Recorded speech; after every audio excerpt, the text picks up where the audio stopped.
eat you out if you want, but most girls say I suck at that. Billy began to search for her clothes.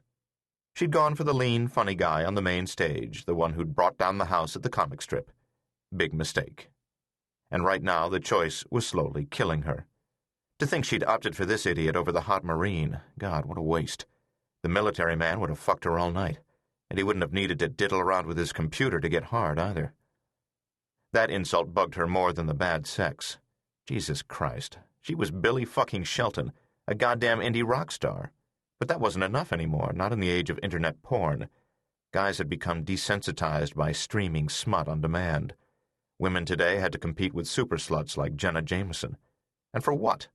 15 minutes of awkward groping followed by a jizz spill? Men were lazy shits. Billy sat on the edge of the futon and slipped on her shoes. From the TV, engines roared.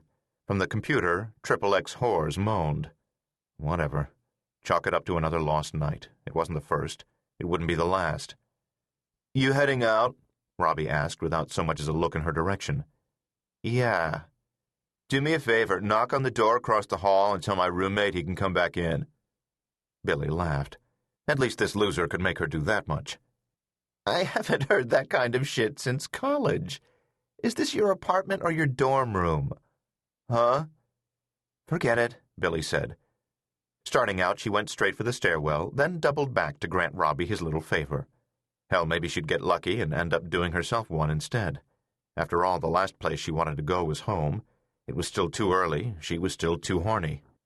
A hot guy answered the door. Better face than Robbie's, better body, too. In the background, another man with a nasty bruise under his eye smoked a joint. He looked like a young Al Pacino from the first Godfather. Without exactly being invited, Billy walked inside. "Your roommate doesn't know how to fuck." When the telephone blasted her awake hours later, Billy groped for it, if only to stop the shrill ringing from its relentless attack on her brain. "Hello." "You sound like shit." It was Amy Dando, her manager. "I feel like shit. Call me later. I need to sleep." "There is no later," Amy barked. "We're supposed to be in Todd Banna's office at 11. Billy groaned, craning her neck to get a look at the alarm clock. It was almost 10. "I can't. I'm all fucked out. Reschedule." "No way." "Come on. Today's not the day. Trust me." "This is bullshit, Billy. You need this meeting. Todd is close to dropping your ass altogether. Just get in the goddamn shower. I'm coming over there." And then Amy hung up. Billy was dripping wet and staring at herself under the harsh bathroom light when she heard Amy let herself inside her apartment. "I'm up," Billy called out. The reflection in the mirror had startled her. She looked shockingly bad. Amy appeared in the doorway, very glamour puss in a jewel-toned satin chiffon number, a bulky Christian Dior ID bracelet blinging on her slim wrist. "If I had to guess right now, I'd swear you were 38. "Fuck you." Billy puckered her lips, dramatically emphasizing her cheekbones. "I don't look that old." She peered closer. "But maybe I should get some injections, Botox. Maybe laser resurfacing for the sun damage. I hear Dr. Parikh at the Tribeca Skin Center is a miracle worker." "Maybe you should just get some sleep and stop drinking and smoking so much." Billy rolled her eyes. "Why don't you save the speech and just leave the pamphlet on the coffee table?"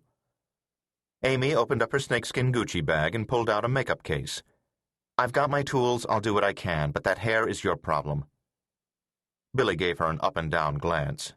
"You must have seen Nick last night." Amy's face revealed nothing, which revealed a lot. "Why do you say that?" "Because you always dress extra pretty the day after." Billy started to giggle.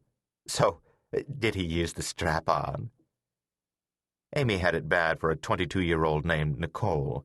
In lesbian culture, Nicole was what they called a boy, B-O-I, young, masculine, and ready to party. She worked as a Federal Express courier, took testosterone supplements, and recently spent $7,500 on surgery to remove her breasts. Billy couldn't keep up. The dyke world was so much more than bad haircuts and box-shaped asses these days. Nicole dressed in NBA jerseys, oversized jeans, and baseball caps flipped to the back, while insisting that everyone call her Nick. And here stood Amy, ridiculously girly and runway stylish, every straight man's fantasy lesbian.